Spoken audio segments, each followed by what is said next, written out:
Hi children, what we are discussing today is the next or excellent property of a genetic material, that is the replication.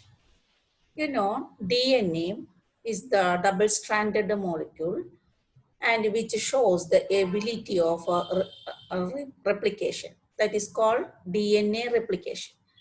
What mean by DNA replication? It is the process of formation of two DNA molecules from one DNA molecule.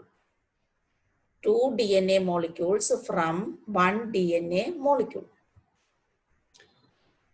Watson and Crick suggest the copying mechanism of DNA first, and they described the mode of replication as semi-conservative replication.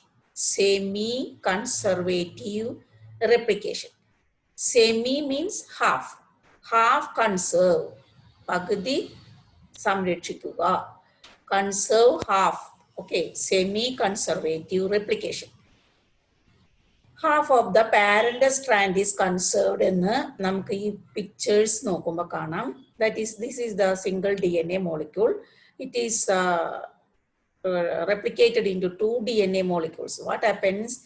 The single DNA molecule just separated into two strands, two template. Each strand acts as a template, and its complementary bases are synthesized on it. Like this, and two DNA molecules are produced. What happened? The two daughter DNA molecule having one old strand and one new strand, that is half of the parental strand is conserved. That method of replication is called semi-conservative DNA replication, put forward by Watson and Crick in 1953. Picture ഒന്നുകൂടി തന്നേക്കണു. What happens during semi-conservative DNA replication? The parental DNA separate and unwind, and each strand act as a template. ഈ word തിരുവന്ന് ഓർക്കണം കേട്ടോ, template. And each template synthesize its complementary strand. It's a complementary strand. That the complementary strand newly synthesized is there in the daughter DNA molecule, as well as the parental strand also present there. This half of the parental strand is conserved. That type of replication is called semi-conservative mode of replication. Later, Michelson, Matthew Michelson and Franklin Starr, two scientists, they proved that the semi-conservative method of replication present among the DNA. അവർ എങ്ങനെയാണ് അത് prove ചെയ്തത്? Using certain E. coli bacteria, and they culture the E. coli in certain medium, N15 medium, heavy nitrogen medium.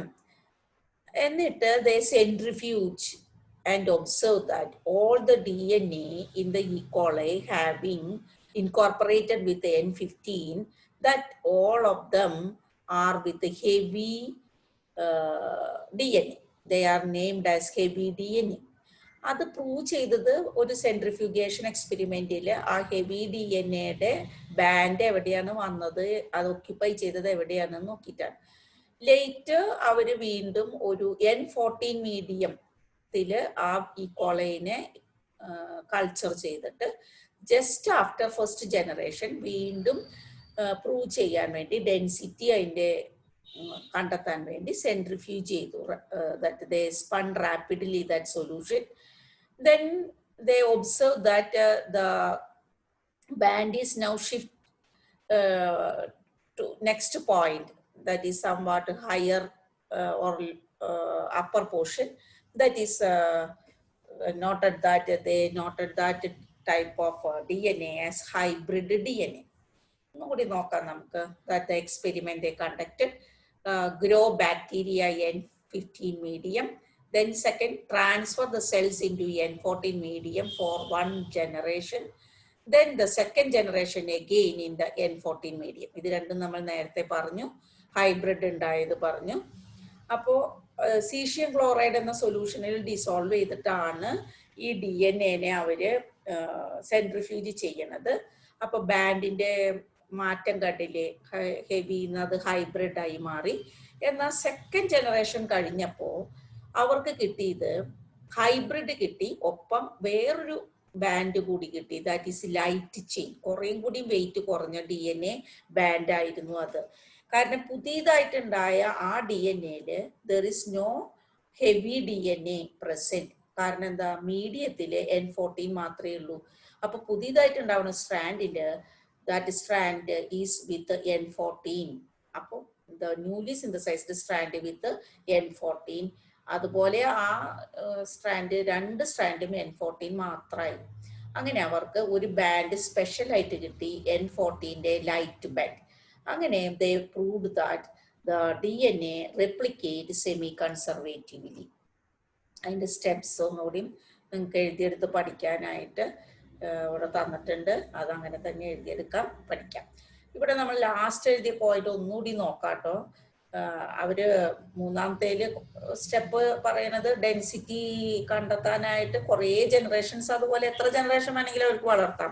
Our വളർത്തിയിട്ടുണ്ട്. That with N14 ഉള്ളിടത്തോളം കാലം light ബാൻഡും hybrid ബാൻഡും മാത്രമേ കാണുള്ളൂ.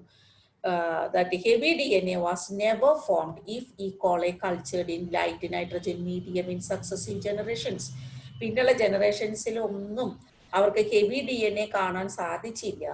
N14 മാത്രമാണ് അവർ വളർത്തിയത്. അതുകൊണ്ട് N15 എപ്പോൾ അവർ ഷിഫ്റ്റ് ചെയ്തോ അപ്പോൾ അവർക്ക് പിന്നീട് അവർക്ക് ഹെവി DNA കിട്ടാനുള്ള പ്രോബബിലിറ്റീസും ഉണ്ടായിരുന്നു. അപ്പോൾ അങ്ങനെയാണ് അവരത് പ്രൂവ് ചെയ്തത്.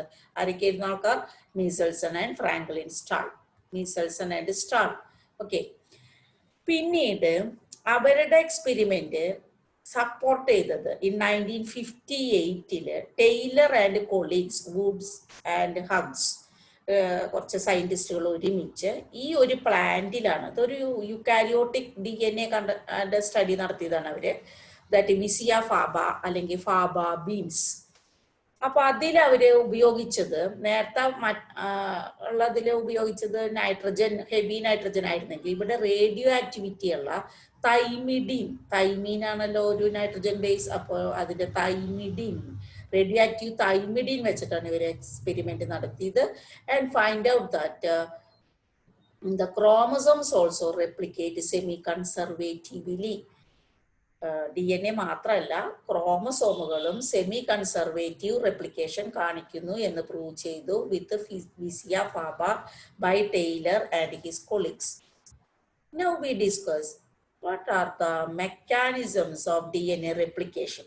You know DNA replication, from one DNA, 2 DNA molecules are produced by semi-conservative mode of replication. എന്നാലും അതിൽ എങ്ങനെയാണ് ആ മെത്തേഡ് നടക്കുന്നതെന്ന് ഡീറ്റെയിൽ ആയിട്ട് നോക്കാം. That is the mechanism of DNA replication. അപ്പൊ അതിന് നമുക്ക് കുറച്ച് ടേംസ് പഠിക്കാനുണ്ട്. ഏതൊക്കെയാ?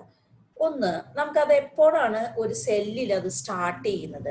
That it is start during S phase of cell cycle.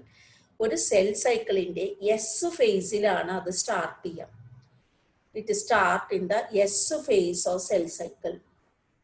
അപ്പോൾ സ്റ്റാർട്ട് ചെയ്യുന്ന ഒരു ലൊക്കേഷൻ ഉണ്ടാവില്ല, the point where DNA opens up. That point is called origin of replication.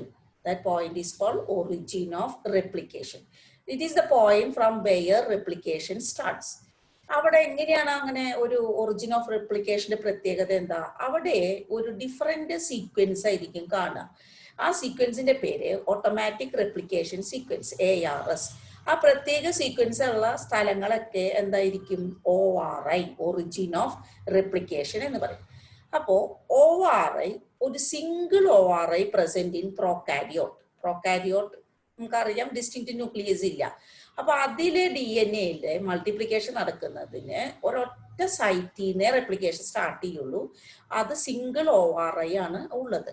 എന്നാൽ മമേലിയൻ DNA, നമ്മുടെ ഹ്യൂമൻ DNA ഒക്കെ 2.2 meters ആണ് ലെങ്ത്. അപ്പൊ അത്ര നീളത്തിൽ നമുക്കറിയാലോ, നമുക്ക് എത്ര മീറ്റർ നീളമുണ്ട്? നമ്മുടെ ഹൈറ്റ് എന്നിട്ടാ. അപ്പൊ നമ്മുടെ സെല്ലിന്റെ അകത്തെ DNAക്ക് 2.2 meters ലെങ്ത്, ഒരു സെല്ലില് ഒരു DNAക്ക്. ഓക്കെ, ടോട്ടൽ ആ 2.2 meter ലെങ്ത് ഉള്ള DNA റെപ്ലിക്കേറ്റ് ചെയ്യാൻ അതിൻ്റെ ഒരറ്റം തൊട്ട് ആ മറ്റേ അറ്റം വരെ റെപ്ലിക്കേറ്റ് ചെയ്ത് വരുമ്പോഴേക്കും കുറേ സമയമെടുക്കും.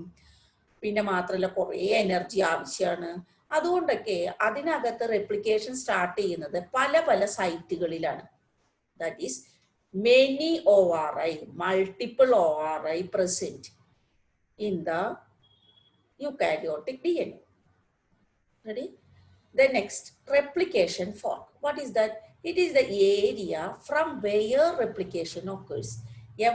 എവിടേക്കാണോ റെപ്ലിക്കേഷൻ നടക്കുന്നത്, നമ്മൾ പറഞ്ഞല്ലോ ORI കുറേ ഉള്ളതുകൊണ്ട് കുറേ സ്ഥലത്ത് റെപ്ലിക്കേഷൻ നടക്കും. അപ്പോൾ അറ്റ് പ്രസന്റ് എവിടേക്ക് റെപ്ലിക്കേഷൻ നടക്കണോ ആ സ്ഥലങ്ങൾ that places are marked as small openings of DNA. DNAയിൽ കുറേ ഓപ്പണിംഗ് പോലെ കാണാനായിട്ട് പറ്റും.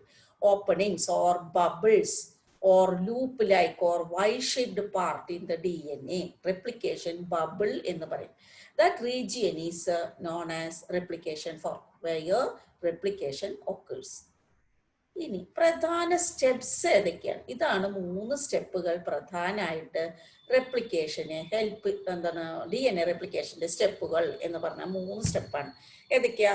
ഒന്ന്, അൺവൈൻഡിങ് ഓഫ് പാരന്റൽ സ്ട്രാൻഡ്. നമുക്കറിയാം 2 സ്ട്രാൻഡ് പിരിയൻ കോർഡിനേറ്റ് അല്ലെ സ്പൈറൽ ലാഡർ മാനർ, അത് വൈൻഡ് ചെയ്തിട്ട് ട്വിസ്റ്റ് ചെയ്ത് എടുക്കുകയാണ്. അത് ആദ്യം തന്നെ 2ആയിട്ട് സെപ്പറേറ്റ് ചെയ്യണം. അതിനെയാണ് അൺവൈൻഡിങ് ഓഫ് പാരന്റൽ സ്ട്രാൻഡ്.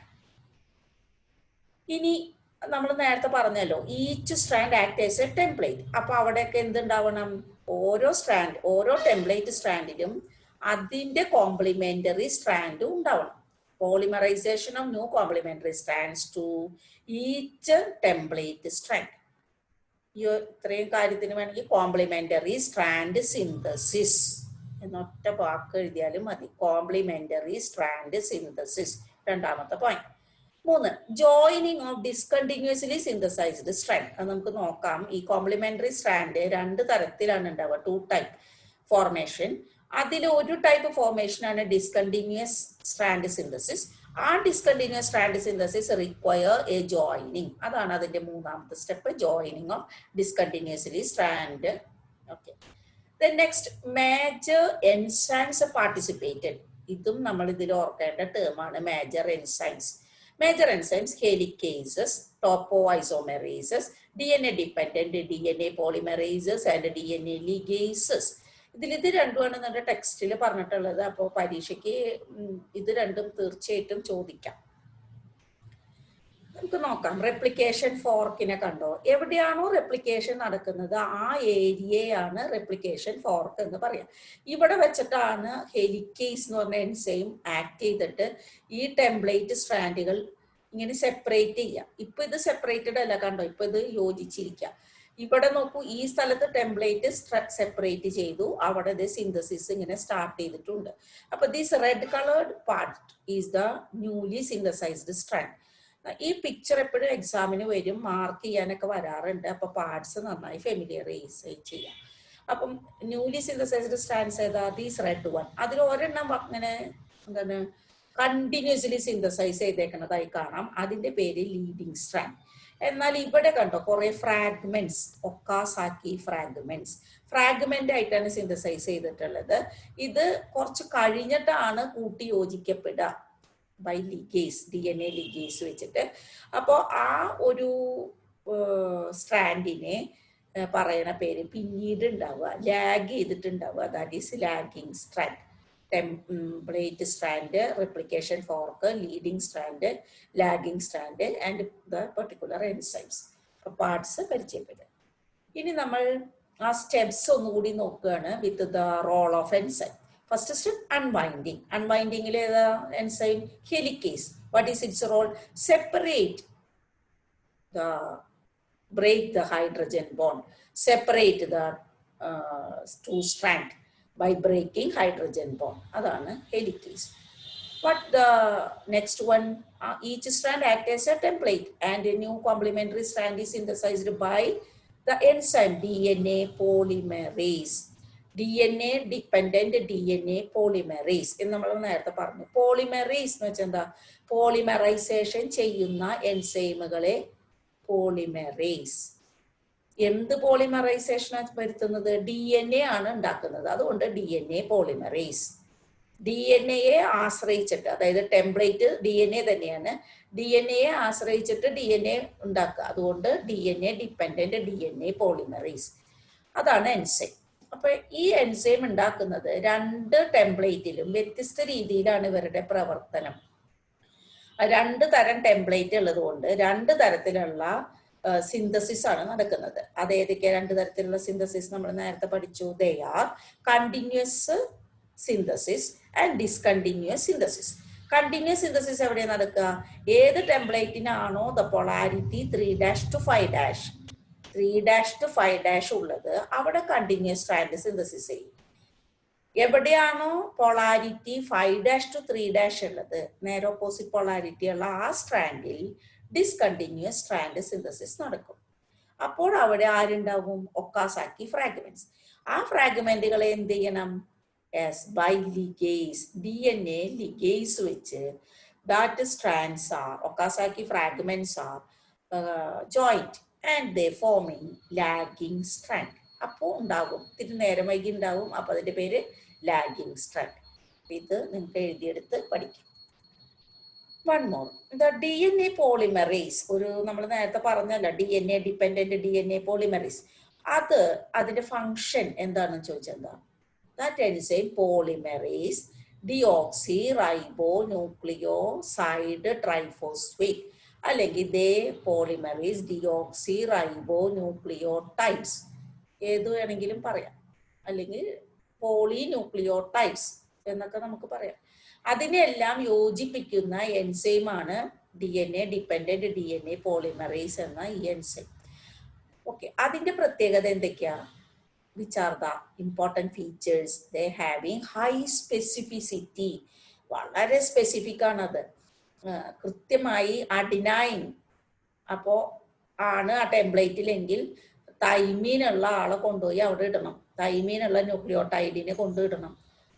തൈമിഡിലിക് ആസിഡിനെ കൊണ്ടുപോയി യോജിപ്പിക്കണം. That is high specificity, high accuracy. ഒറ്റ ബേസ് പോലും മാറ്റി മ്യൂട്ടേഷൻ വരാതെ കൃത്യമായി ന്യൂക്ലിയോടൈഡിനെ അവിടെ കൊണ്ടെത്തിക്കുക. അത്രയും കൃത്യതയോടുകൂടി പണി ചെയ്യണം എന്ന് നമുക്കറിയാലോ.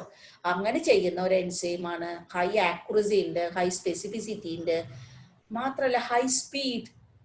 ഒരു 2000 ബേസസ് ഒക്കെ പെർ സെക്കൻഡിൽ കൊണ്ടുവയ്ക്കും. അത്ര സ്പീഡിൽ വർക്ക് ചെയ്യും. 3 കാര്യം ഓർത്തല്ലോ. പിന്നെ ഒരു കാര്യം, synthesize only in one direction. ഡിറക്ഷനിൽ പണിയെടുക്കുള്ളൂ. ഏത് ഡിറക്ഷനിലാ? 5' to 3' ഡിറക്ഷൻ.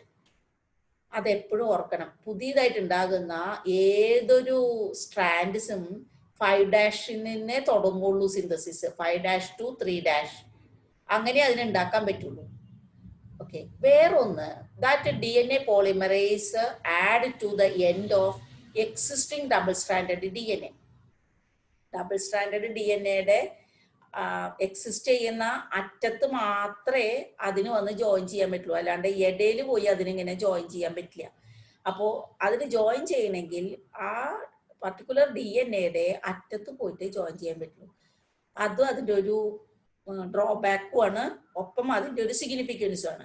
അതുകൊണ്ട് തന്നെ DNA സിന്തസിസ് സ്ക്രാച്ചുകളിൽ നിന്ന് നടക്കില്ല. ഇടയിൽ വെച്ച് പൊട്ടിയ ഭാഗങ്ങളിൽ വെച്ച് DNA സിന്തസിസ് നടക്കണമെങ്കിൽ DNA പോളിമറേസിന് അവിടെ പോയി ജോയിൻ ചെയ്യാൻ പറ്റില്ല. പിന്നെ ഇവിടെ വന്ന് ജോയിൻ ചെയ്യുന്നത് ആരാ? That is RNA primer. നോക്കൂ, നമുക്കറിയാം ഈ ടെംപ്ലേറ്റ് സ്ട്രാൻഡിന്റെ പൊളാരിറ്റി ഇവിടെ 3' ആയതുകൊണ്ട് ഇവിടെ വന്നിട്ട് DNA പോളിമറേസ് അറ്റാച്ച് ചെയ്ത് 5' to 3' സിന്തസിസ് ലീഡിങ് സ്ട്രാൻഡ് ആയി. അത് സിന്തസിസ് കണ്ടിന്യൂസ് ചെയ്തു, കണ്ടിന്യൂസ് സ്ട്രാൻഡ് സിന്തസിസ് നടത്തി. എന്നാൽ ഈ പൊളാരിറ്റി ഇവിടെ അതിന്റെ 3' അല്ല, ഇവിടെ 5' ആണ് ഇവിടെ പൊളാരിറ്റി. അപ്പൊ ഇവിടെ 5' പൊളാരിറ്റി ഇരിക്കുമ്പോ ഇവിടെ വന്നിട്ട് ഇതിന് ഇങ്ങോട്ട് സിന്തസിസ് നടത്താൻ പറ്റില്ല. അപ്പൊ അതെന്ത് ചെയ്തു? ഇവിടെ വന്നിട്ട് കുറച്ചിങ്ങോട്ട് നീങ്ങിയിട്ട് വേണം ഓരോ സിന്തസിസ് ഇങ്ങനെ പീസ് ആയിട്ട് ഉണ്ടാക്കാനായിട്ട്. അതുകൊണ്ട് കുറച്ചിങ്ങോട്ട് പൊട്ടി വന്ന് കഴിയുമ്പോൾ, തുറന്നു വരുമ്പോ അവിടെ ഇവിടെ DNA പോളിമറൈസിന് ഇങ്ങനെ എൻഡ് അല്ലാത്ത കാരണം ഇവിടെ വന്ന് ജോയിൻ ചെയ്യാൻ പറ്റില്ല. അപ്പോ ഇവിടെ ആരെ വന്ന് ജോയിൻ ചെയ്യാ? RNA primer is joined. A short RNA primer is joined. That RNA primer attached to this template strand, and it provide the attachment of subsequent deoxyribonucleotides with the DNA polymerase. ആദ്യം RNA primer വന്ന് attach ചെയ്യും, അതിനോട് ചേർന്ന് ആ DNA polymerise attach ചെയ്തിട്ട് ആ DNA പോളിമറൈസിന്റെ ഹെൽപ്പോട് കൂടി പുതിയ പുതിയ ആര് വന്ന് അറ്റാച്ച് ചെയ്യും, ന്യൂക്ലിയോടൈഡുകൾ ഇതിൽ ജോയിൻ ചെയ്യും. അങ്ങനെ ഒരു ചെറിയ പീസ് DNA സ്ട്രാൻഡ് കൂടി ഉണ്ടാവും. വീണ്ടും RNA പ്രൈമർ വരും, DNA പോളിമറൈസ് വരും, and then short DNA fragment is formed, again formed. അങ്ങനെ കുറെ ഫ്രാഗ്മെന്റ് ആയിട്ട് ഈ ടെംപ്ലേറ്റിലെ കോംപ്ലിമെന്ററി സിന്തസിസ് നടക്കും. അതുകൊണ്ടാണ് പുതിയതായിട്ട് ഉണ്ടാക്കുന്ന ഈ ടെംപ്ലേറ്റിന്റെ കോംപ്ലിമെന്ററി സ്ട്രാൻഡുകൾ എന്താണ് ഒക്കാസാക്കി ഫ്രാഗ്മെന്റ് ആയിട്ട് ഉണ്ടാവുന്നു എന്ന് പറയുന്നത്, ഡിസ്കണ്ടിന്യൂസ്ലി സിന്തസൈസ്ഡ് എന്ന് പറയുന്നത്. ആ RNA ഇവിടെ കൊണ്ടുവന്ന് RNA പ്രൈമറിനെ ഇവിടെ കൊണ്ടുവന്ന് ആദ്യം വെച്ചിട്ടാണ് ആ പരിപാടി സ്റ്റാർട്ട് ചെയ്യുന്നത്. ഓക്കെ, വിത്ത് RNA പ്രൈമേസ് നിങ്ങളുടെ ടെക്സ്റ്റിൽ ഇല്ല കേട്ടോ. Then next, later the DNA nucleotides are joined to RNA primer by the enzyme DNA polymerase. Then Okazaki fragments are growing. Then later the DNA polymerase 1 replaces the RNA primer with the DNA nucleotide. കുറെ ഇങ്ങനെ ഉണ്ടായി കഴിയുമ്പോൾ ഈ RNA പ്രൈമറിനെ ഇവിടെ നിന്ന് എടുത്തു കളഞ്ഞിട്ട് ഇവിടെ ശരിയായ ഒരു ന്യൂക്ലിയോടൈഡിനെ ഇവിടെ കൊണ്ടുപോയി ജോയിൻ ചെയ്യിപ്പിക്കുന്നത് വേറൊരു എൻസൈമാണ് DNA polymerase 1. അങ്ങനെ ഇവിടെ ജോയിൻ ചെയ്ത് കഴിയുമ്പോൾ വീണ്ടും ഈ ഫ്രാഗ്മെന്റും തമ്മിൽ കൂട്ടിച്ചേർക്കുന്നത് by the ligase. That Okazaki fragments are joined. കണ്ടല്ലോ, ഒന്നുകൂടി നമുക്ക് കാണാം. ഷോർട്ട് RNA പ്രൈമർ ഇങ്ങനെ ഉണ്ടാവുന്നു, later they are joined by DNA ligase. അങ്ങനെ ഒരു ലാഗിങ് സ്ട്രാൻഡ് ഉണ്ടാവുന്നു. ഇവിടെ ഈ പിക്ചറിൽ നിങ്ങൾക്ക് കാണാം. നോക്കൂ, ഈ സ്ട്രാൻഡ് കണ്ടോ, ഇവിടെ 3' ആണ് ആ ടെംപ്ലേറ്റ് സ്ട്രാൻഡിന്റെ പൊളാരിറ്റി. ഇവിടെ 3' ആയതുകൊണ്ട് ന്യൂലി സിന്തസൈസ്ഡ് സ്ട്രാൻഡ് 5' പുറപ്പെട്ടിട്ട് അതിങ്ങനെ കണ്ടിന്യൂസ് സിന്തസിസ് നടത്താൻ പറ്റി. എന്നാൽ ഇവിടെ ഈ ടെംപ്ലേറ്റിന്റെ സ്ട്രാൻഡ് 5' ആണ്. ഇവിടെ നിന്ന് DNA പോളിമറൈസിനെ അറ്റാച്ച് ചെയ്യാൻ പറ്റില്ല. അപ്പൊ അത് കുറച്ച് ദൂരെ മാറി ഇവിടെ നിന്ന് ഒരു RNA പ്രൈമർ വന്ന് അതിലേക്ക് ഈ പോളിമറൈസ് വന്ന് അവര് പോളിമറൈസിലേക്ക് ഈ ന്യൂക്ലിയോടൈഡുകൾ ജോയിൻ ചെയ്ത് the continuously synthesized again as discontinuously synthesized. Okay, ഈ ഒരു സിന്തസിസ് DNA പോളിമറൈസിന്റെ മൂവ്മെന്റ് ഒരെണ്ണത്തിൽ ഇങ്ങോട്ടുമാണ്. അത് കാണാൻ വേണ്ടിയിട്ടാണ് ഈ picture. Then the DNA replication, വീണ്ടും നമ്മൾ ആലോചിക്കേണ്ടത്, it is A very energetic process. അപ്പൊ ആ എനർജി ആരാ പ്രൊവൈഡ് ചെയ്യുക? വേറെ ആരുമല്ല, ദാറ്റ് ദ സെയിം സബ്സ്ട്രേറ്റ് എന്താണോ ഈ റിയാക്ഷനിൽ ഇൻവോൾവ് ചെയ്യുന്ന സബ്സ്ട്രേറ്റുകൾ, ഏതാണോ പദാർത്ഥങ്ങൾ ഇവിടെ വന്ന് ജോയിൻ ചെയ്യാൻ വേണ്ടി ഇങ്ങനെ ഓടി വരുന്ന ആൾക്കാർ, അതാരാ? ന്യൂക്ലിയോടൈഡുകളാണ്. ഈ ന്യൂക്ലിയോടൈഡുകൾ ആരാ? ട്രൈഫോസ്ഫേറ്റ് ആണ്. ഡിയോക്സിറൈബോന്യൂക്ലിയോസൈഡ് ട്രൈഫോസ്ഫേറ്റ്, അതാണ് അതിന്റെ ഫുൾ നെയിം. ഈ ന്യൂക്ലിയോടൈഡുകളില് ഈ ട്രൈഫോസ്ഫേറ്റ് ഉണ്ട്. അപ്പൊ അത് ATP പോലെ പ്രവർത്തിക്കും. That it provide energy for this. അപ്പൊ എനർജിയുമായിട്ടാണ് വരുന്നത്. എന്നിട്ടാണ് ആ എനർജി ഉപയോഗിച്ചിട്ടാണ് ഇവർ ഇവിടെ ഇങ്ങനെ യോജിച്ച് പോണത്. It act as a substrate as well as energy providers. അതുകൊണ്ട് ഈ ന്യൂക്ലിയോടൈഡുകൾ has a dual role in DNA replication. ഇനി നമ്മൾ ഓർക്കുന്നത് മെക്കാനിസം ഓഫ് DNA replication പ്രോകാരിയോട്ടിലും യൂകാരിയോട്ടിലും ഉള്ള ഒരു ചെറിയ വ്യത്യാസം കൂടി ഓർത്തു വെക്കാം. യൂകാരിയോട്ടില് നമ്മൾ പറഞ്ഞു കുറേ റെപ്ലിക്കേഷൻ സൈറ്റുകൾ ഉണ്ട്. ORI is different regions, many multiplication sites of ORI present. അതുകൊണ്ട് റെപ്ലിക്കേഷൻ ഫോർക്കും കുറേ അധികം ഉണ്ടാവും ഇല്ലേ? Replication fork is different type. ഈ ഒരു ORIയിൽ തന്നെ 2 എണ്ണം, അപ്പൊ വേറെ സ്ഥലത്തും 2 എണ്ണം, അങ്ങനെ കുറേ റെപ്ലിക്കേഷൻ ഫോർക്കുകൾ കാണും. എന്തിനാണ് അങ്ങനെ? കാരണം within short time replication complete ആവണം. DNA വളരെ ലോങ് കോയിൽഡ് വണ്ണാണ്.